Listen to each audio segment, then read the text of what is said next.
Hello, students. How are you all? I hope you all are doing good. Okay, students. So, students, we have started with the word problems of multiplication yesterday, and today we are going to continue with the word problems of multiplication, that is exercise 5.6. And so, we have discussed the sum number 1. Okay, and we have also done that, and I have given you sum number 2 as your homework. So I hope you all are doing your homework properly. So let's just start with the next sum number 3, that is 53 passengers can sit in a bus. How many passengers will sit in 426 buses? So here the question is that कि एक बस है जिसमें मतलब एक बस में maximum 53 passengers बैठ सकते हैं। ओके, सो उन्होंने बोला है कि अगर एक बस में 53 पैसेंजर्स बैठ सकते हैं तो 426 बसेस में कितने पैसेंजर्स बैठेंगे। ओके, तो दैट मीन्स ज़्यादा बैठेंगे, तो ज़्यादा के लिए हम क्या करते हैं, multiply. Okay, so just think what will be the first statement. इसकी फर्स्ट स्टेटमेंट क्या होगी, just think about it. Okay, yes, it can be passengers in one bus is equal to 53 and okay, but बेटा देखिए यहाँ से भी यहाँ पे लिखा passengers can. I know we are doing maths but little bit English के हम देखेंगे कि उन्होंने बैठ सकते हैं। कैन मीन्स बैठ सकते हैं, सो हम यहाँ पे भी कैन यूज़ करेंगे while writing the statement. So we will use passengers can sit in a bus is equal to 53. Passengers can sit in 426 buses. Okay, don't forget to write buses. It is not bus, sorry. It is not bus. We are talking about the 426 buses. So you are going to write passengers can sit in 426 buses. That we will do by multiplying 426 with 53. Okay, so I'm going to show you the solution first, and then I'll show you the multiplication also. Okay, so just see here. Okay, this is our question number 3. Number of passengers can sit in one bus is equal to 53. Number of passengers can sit in 426 buses. सो हमें number of passengers निकालने के लिए 426 buses में हमें क्या करना होगा, multiply. तो 426 multiply by 53। Though I have shown the calculation here also, मैंने यहाँ पे भी कैलकुलेशन शो की है। Okay, but still we are going to do the calculation one more time so that the concept of multiplication is clear to you all properly. Okay, मैं बेटा बार बार multiplication इसलिए आपसे करवा रही हूँ so that most of the students are having problem in multiplication, तो वो आपका कंसेप्ट मल्टीप्लिकेशन का क्लियर हो जाएगा। सो इसमें हम क्या करेंगे, 426 multiply by 53। Okay, so first of all हम क्या करेंगे, पहले 3 को 426 से मल्टीप्लाई करेंगे, देन 5 को। Okay, so let's start. 3 6 jar 18, 8 यहाँ और 1 नेक्स्ट नंबर पे कैरी। 3 2 जार 6 प्लस 1 कितना आया, 7। 3 4 जार 12, 12 तो 1 2 12। ओके, 4 का कोई डिजिट नहीं है इसलिए हमने 12 के दोनों डिजिट्स यहाँ पे लिख दिए। Okay, now moving next, now we will multiply 5। अब हम 5 को मल्टीप्लाई करेंगे। 5 6 जार 30, 0 यहाँ, 3 नेक्स्ट नंबर के ऊपर carry. Okay, So 5 6 are 30, 5 2s are 10, 10 plus 3 13, तो 3 यहाँ पे आएगा and 1 will be carried here. Okay, 5 4s are 20 and plus 1 कितना आया 21. अब हम इन दोनों को क्या करेंगे add. So 8 here, 7 plus 0 is 7, 2 plus 3 is 5, 1 plus 1 is 2 and 2 here. So the answer is 22,578. 22578. So ये 22,578 क्या है? These are the number of passengers that can sit in 426 buses. ये number of passengers हैं जो कि 426 buses में बैठ सकते हैं. Okay.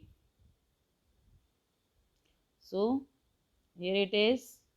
So देखिए किस क्वेश्चन में भी देखिए नंबर ऑफ पैसेंजर्स अब हमने कैलकुलेशन की है. Same 426 multiply by 53. Okay and this is the calculation. So after multiplying 453 हमें क्या आंसर मिला? We got 22,578. ओके. सो उसके बाद हम लास्ट में क्या लिखेंगे? Solution sentence. that I always told you that you must write solution sentence at the end of every word problem. ठीक है, मैं आपको बार बार समझाती हूँ ये चीज़ कि आप हर वर्ड प्रॉब्लम के लास्ट में सॉल्यूशन सेंटेंस लिखेंगे. Okay class. नाउ इसकी सॉल्यूशन सेंटेंस क्या है? 22,578 passengers can sit in 426 buses. ठीक है. So ये हमारी जब सॉल्यूशन सेंटेंस है. Okay. Now I am going to show you the whole sum so that you can do properly. Okay, so this is our sum number 3 of exercise 5.6. Okay class, ये हमारा sum number 3 है 5.6 exercise का. Okay, now moving next. Okay, so we have done sum number 1 yesterday, 2 was your homework and 3 is our third sum we have just discussed now. Now I am going to discuss next question. Okay, how much money, sorry, question number 4 now. How much money was collected by 200 students in a school for drought relief fund?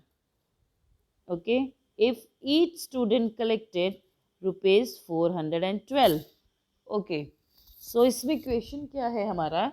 Question ये है कि एक school है, just like your school, there is a school जिसमें कितने students हैं? 200 बच्चे हैं जिन्होंने ड्रॉट मीन्स सूखा, कहीं सूखा पड़ा है तो वहाँ पे लोगों की हेल्प करने के लिए ड्रॉट रिलीफ फंड क्या होता है बेटा? ड्रॉट रिलीफ फंड इज़ वो फंड यूज़ होता है जो कि उस सूखे, जहाँ पे सूखा पड़ता है, मतलब सूखा पड़ना मीन्स जहाँ पे पानी नहीं होता या पानी की जो लेवल है वो नीचे हो जाता है या किसानों को पानी नहीं मिलता अपनी फसल उगाने के लिए या बारिश नहीं होती, तो इस केस में वहाँ पे सूखा पड़ता है तो उसको बोलते हैं drought relief fund.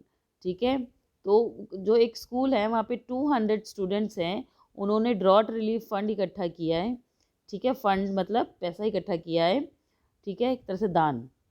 And if each student collected rupees 412, अगर हर एक बच्चे ने 412 रुपीज़ कलेक्ट किए हैं, सो हमें बताना है कि जो 200 स्टूडेंट्स हैं उन्होंने कितने किए होंगे. That means number of students हमारे पास कितने हैं? 200 and the money collected by each student is rupees 412. So now we have to tell what is the total amount of money they have collected. All the students, 200 students have collected. Okay, so I think you got my question. Yes, how will we calculate the total amount of drought relief fund? By multiplying. Okay, two important points here. Okay, so first of all, just let's discuss about the statement. What will be the first statement? Yes, total number of students is equal to 200. Okay, उसके बाद next statement, money collected by each student, और you can write money collected for drought relief fund by each student, आप कुछ भी लिख सकते हैं.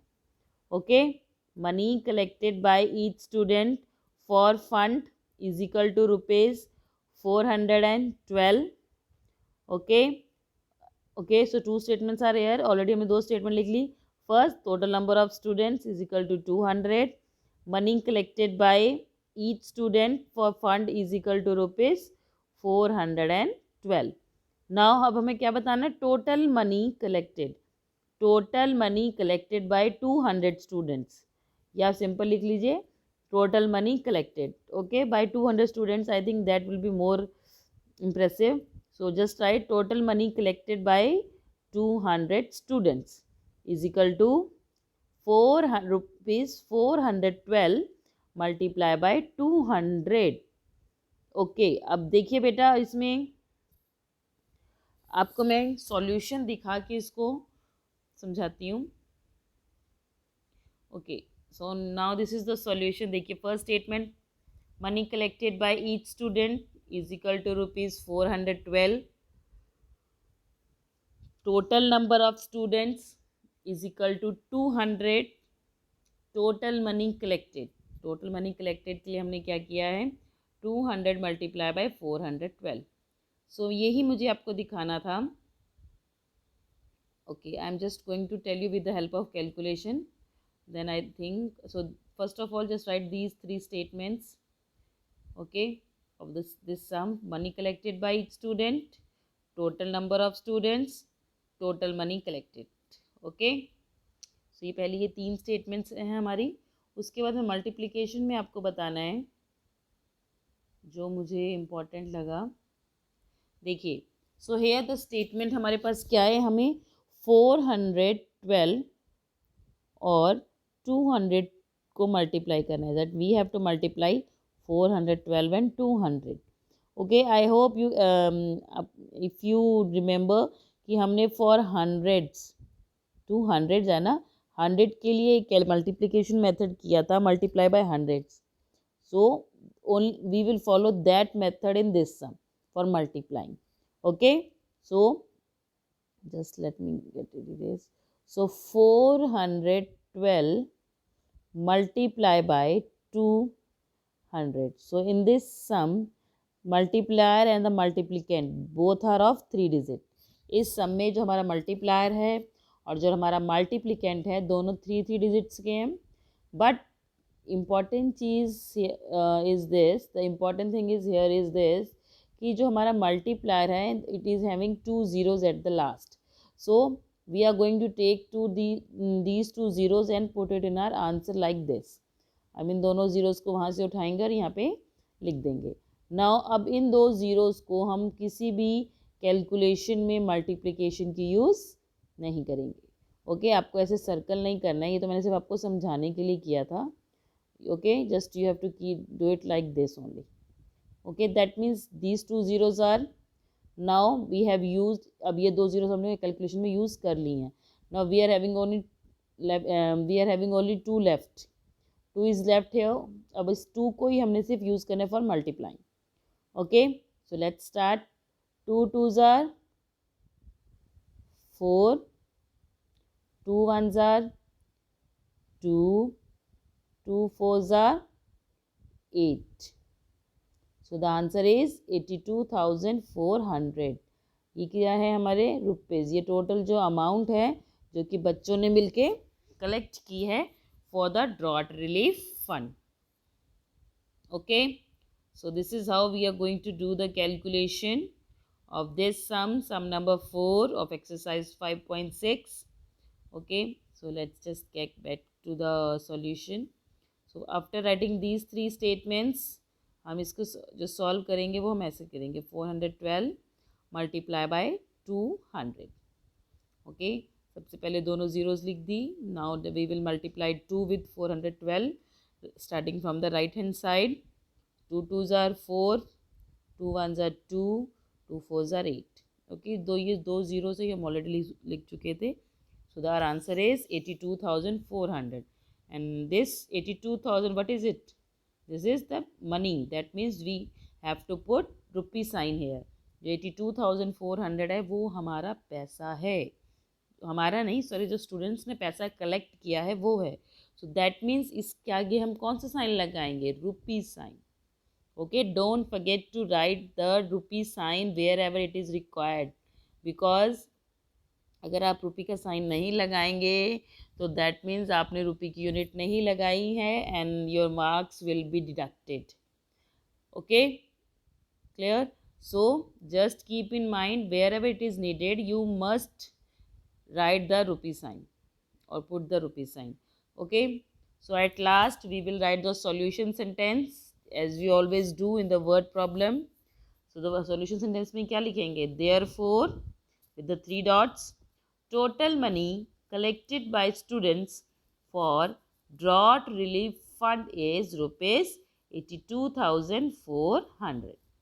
Okay, इस लाइन का मतलब है कि अब टोटल मनी जो ड्रॉट, जो सूखा फंड के लिए बच्चों ने इकट्ठे किए वो कितने थे? Rupees 82,400. Okay, so this is the total amount that is collected by the 200 students. Okay, now I am going to show you the some.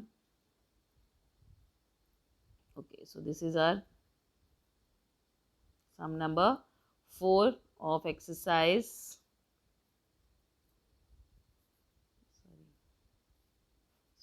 So this is the our sum of exercise 5.6, fourth sum. Okay, money collected by each student is equal to 412. Total number of students is equal to 200. Total money collected is equal to 200 multiplied by 412. Okay, देखिए मैंने यहाँ पे question लिखा 200 multiply by 412, but नीचे जब मैंने solve की multiplication वहाँ मैंने 412 इंटू 200. तो दैट मीन्स ये हमारी, देखिए उसको अगर हम चेंज कर देंगे that will not change the solution, that will not change the product. Okay, I think अगर आपको याद हो हमने फर्स्ट प्रॉपर्टी में जो मल्टीप्लिकेशन की थी वो यही थी कि अगर हम order of numbers, if we change the order of numbers of the digits that we are multiplying, अगर हम दो नंबर्स जिनको मल्टीप्लाई कर रहे हैं उनको ऑर्डर चेंज कर लेंगे तो their product will not be change, उनका प्रोडक्ट चेंज नहीं होगा.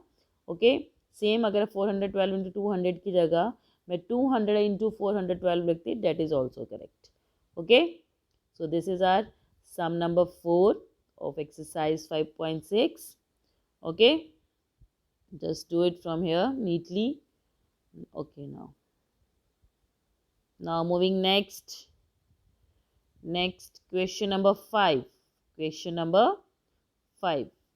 Okay, so let's just read out first and then we will discuss it. Okay, question number 5 is, the price of a book is rupees 48. Find the price of such 485 books. Yes, very simple question. Okay, in this sum देखिए कि इसमें एक book का price दिया हुआ है कितना? 48 rupees, और रुपीज़ 48 या 48 रुपीज़ एक बुक का प्राइस दिया हुआ है, और हमें वैसी ही 485 बुक्स का प्राइस बताना है. मतलब सिमिलर अगर हम वैसी ही बुक खरीदें तो उसका प्राइस कितना होगा. Okay, I just tell you with the help of example.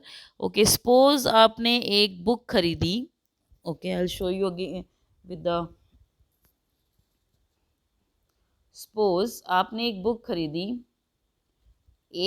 खरीदी है जिसका प्राइस है 10 रुपीज़, और आपने वैसी ही सिमिलर 12 बुक्स और ख़रीदी हैं, तो आपको कितना पैसे देने पड़ेंगे? मतलब आप 12 को अगर 10 से मल्टीप्लाई कर देंगे तो answer will be 120 rupees. Okay, so this is the sum. Okay, यही एग्जैक्ट क्वेश्चन है जो हमें पूछा गया है इन द बुक कि एक बुक का प्राइस दिया हुआ है ₹48. ओके, सो एक बुक का प्राइस दिया है, price of one book is equal to ₹48 दिया हुआ है। उसके बाद हमें प्राइस ऑफ 485 बुक्स का निकालना है।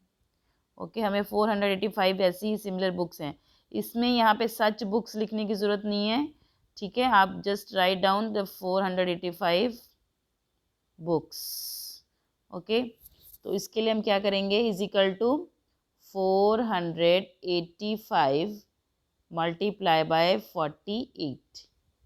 ओके, अगर हम इसको मल्टीप्लाई करेंगे तो हमारे पास 485 बुक्स का प्राइस आ जाएगा। Okay, so this is how we are going to do our sum number 5, and I am not going to show you here. I have just given you example on this note, and you are going to do this sum by yourself only. Okay, and I think I have cleared already 90% of your I have already told you the 90% of the sum, and only 10% you have to do, that is the calculation. ठीक है, मैंने आपको ज़्यादातर आपको सम बता दिया कि आपने स्टेटमेंट क्या लिखनी है, कैसे लिखनी है, as it is showing here. अब आपको सिंपली क्या बताना है, आपको इसकी कैलकुलेशन करनी है। That means 485 multiply by 48, and do remember that you must write the rupee sign. देखिए, यहाँ तो मैंने रुपी साइन लिखा, लेकिन जब इन दोनों को प्लस करेंगे जो उसका आंसर आएगा उसमें भी आपको रुपी का साइन मेंशन करना है। Okay, so this was our sum number 5 of exercise 5.6. Okay, so shall we move next? Okay, now moving to the next sum number 6. Sum number 6 is here, and in sum number 6 what we have to do, let's just read out. सबसे पहले इसको कम करने दीजिए।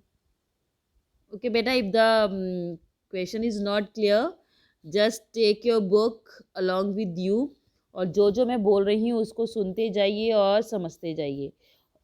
I think sometimes the video is not clear, okay, because it is a PDF, so sometimes वो clear नहीं होती। तो आप जब भी पढ़ते हैं मैथ्स तो do keep your maths book along with you, so that in case अगर आपको यहाँ पे clear या blur नज़र आता है, so in that case you can refer to your book। ठीक है, अपनी बुक पे ही सेम क्वेश्चन नंबर और पेज नंबर खोल के आप क्वेश्चन रीड कर सकते हैं मेरे साथ साथ। ओके, सो क्वेश्चन नंबर 6 क्या है, a shopkeeper has 768 tins of ghee in stock. Okay, if each tin contains 18 kg ghee, find the total weight of ghee in stock. Yes, देखिए इस क्वेश्चन में क्या कह रहे हैं कि देयर इज़ अ शॉपकीपर जिसके पास 768 घी के टिन, द टिन्स आई थिंक आपने देखा होगा जो स्टील के होते हैं जिनके अंदर घी रखा जाता है, बड़े बड़े होते हैं containers, mostly in grocery shops, not in the grocery like showrooms, sorry not showroom, मतलब जैसे ये बाज़ार टाइप्स, मतलब बिग बाज़ार टाइप, इसमें नहीं। स्पेशली आपने ये टिन्स देखे होंगे जो हमारी शॉप्स होती हैं, ग्रॉसरी शॉप्स, वहाँ पे मोस्टली होता है। सो दे एक टिन है, सॉरी ओके, अ शॉपकीपर के पास 768 टिन्स घी के अवेलेबल हैं जो कि अभी उसके स्टॉक में हैं। इन स्टॉक मीन्स जो अभी उसके पास हैं, उसकी दुकान में है या उसके गोडाउन में है, जहाँ भी हैं। If each tin contains 18 kg घी, और हर एक टिन में कितना घी है, 18 kg। ओके, हर एक टिन में कितना घी है, 18 kg। Find the total weight of ghee in stock. So हमें बताना है कि टोटल कितना वेट है घी का जो उसके स्टॉक में है। क्वेश्चन को समझिए, देखिए पहले उसने हमें बताया कि हाउ मेनी टिन्स, उसके पास कितने टिन्स है घी के, 768 घी के टिन हैं, और हर एक टिन में कितना घी है, 18 kg। तो हमें बताना है कि टोटल कितना घी है उसके पास। हमें उसे टोटल वेट ऑफ घी बताना है, not total number of tins of ghee, घी के टिन के बारे में नहीं बताना, we have to tell about the total weight of ghee, total weight घी का कितना है. Okay, so as always, what will be the first statement? Yes, it can be uh, number of tins of ghee in stock. Okay, number of tins of ghee in stock is equal to 768. और आप लिख सकते हैं कि total tins of ghee is equal to 768. Total tins of ghee is equal to 768. Okay, ghee in one tin, ghee in one tin is equal to 18 kg. So third line, ghee in 768 tins. 768 tins में कितना घी होगा? So that means for that we will multiply 768 with 18. Okay, so I'm going to show you the solution one, and okay, then we are going to discuss it.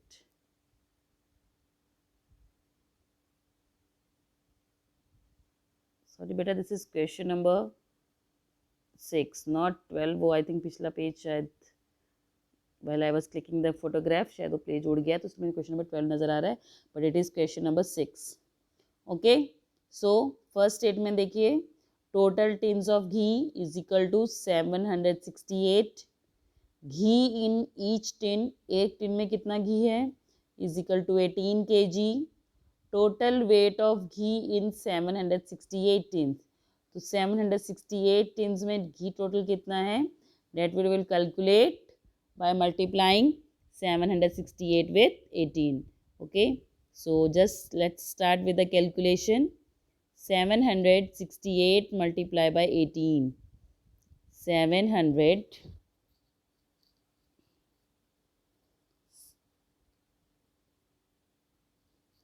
768, sorry, 768 multiplied by 18. Is this the statement now?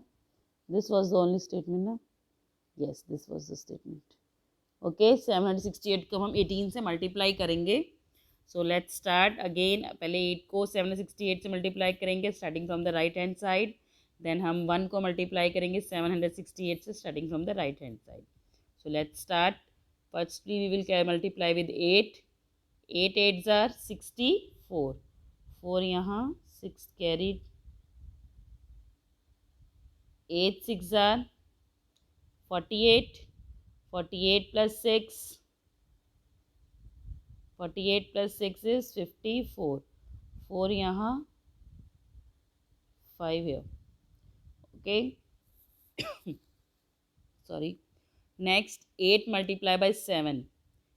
8 7s are 56. 56 plus 5, that is 61. Okay. Now we will put a cross here. Now we will multiply 1 with the 768 starting from the right hand side. 1 8s are 8. 1 6s are 6. 1 7s are 7. So now we will add. Let me draw this line one more time. Okay. अब हम इसको add करेंगे इन दोनों को. 4 4 plus 8 12. 2 here, 1 carry. 6 plus 1 7 plus 1 8. 6 plus 7 13. So the answer is 13,824. क्या है ये 13,824? This is the total amount of ghee in the stock. Okay. So I'll show you the calculation. 13,824 ये हमारा टोटल घी है स्टॉक में. एंड एट द लास्ट हम क्या लिखेंगे? As always, therefore total weight of ghee in stock is 13,824 kg. Okay, so this is our complete sum number 6. Total tins of ghee is equal to 768. Ghee in each tin is equal to 18 kg. Total weight of ghee is equal to 768. Tins is equal to 768 multiplied by 18, and the answer after multiplying 768 and 18 will be 13,824 kg. Okay, so this is our solution number 6. This is solution of sum number 6 of exercise 5.6. Okay, so for today I have given you question number 5 to try yourself. Okay, so do question number 5 of exercise 5.6 by yourself only, and tomorrow we will start with the next word problems. Okay, so till then students, good day.